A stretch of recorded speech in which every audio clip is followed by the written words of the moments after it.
Les amis, j'espère que vous allez très bien. Je vous reviens aujourd'hui avec une nouvelle recette. C'est une tarte chocolat framboise sans cuisson, sans pâte, avec des ingrédients très basiques. Donc si cela vous intéresse, je vous invite à regarder la suite de la vidéo. Donc on aura besoin de 300 g de biscuits type Oreo ou un autre si vous voulez, 100 g de beurre fondu, 300 ml de crème liquide entière, 300 g de chocolat et 250 g de framboise. On va commencer par mixer nos biscuits. Donc vous pouvez utiliser un autre type de biscuits si vous voulez, des spéculoos ou ce que vous voulez. Et on va venir les mixer. Ensuite, on va les mettre dans un bol et on va ajouter le beurre fondu, donc 100 g de beurre que j'ai fondu, que je fais fondre.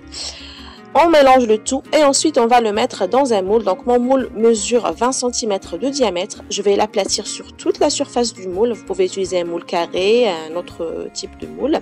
Et je vais l'aplatir et voilà, la soulever un tout petit peu afin d'avoir une sorte de tarte. Donc si vous avez un autre moule que l'entourage s'enlève, c'est aussi bien aussi. Donc je vais faire attention à la finition de ma tarte et je vais la mettre au frigo pendant 30 minutes. Ensuite, je vais faire fondre ma crème liquide. Je vais faire chauffer ma crème liquide avant d'ajouter le chocolat. Donc ici, j'utilise du chocolat blanc et du chocolat noir. Vous pouvez utiliser du chocolat au lait ou bien du chocolat noir. Vu que le biscuit est déjà très sucré, donc je préfère utiliser du chocolat noir. Et je vais prendre mon gâteau qui était au frigo et mettre par-dessus mon chocolat.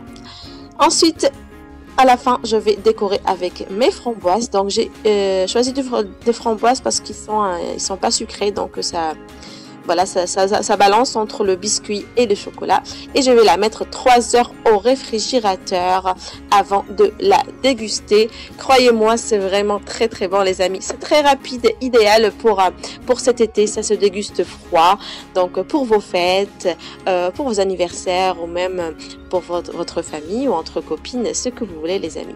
J'espère vraiment que vous allez essayer cette recette et m'en dire plus en commentaire. N'hésitez pas à vous abonner si ce n'est toujours pas le cas, à liker, à partager la vidéo et à cliquer sur la petite cloche pour être informé des nouveautés. Plein de nouvelles recettes vous attendent très très bientôt. Donc voilà les amis, je vous dis à la prochaine sur lovecooking.com. Au revoir.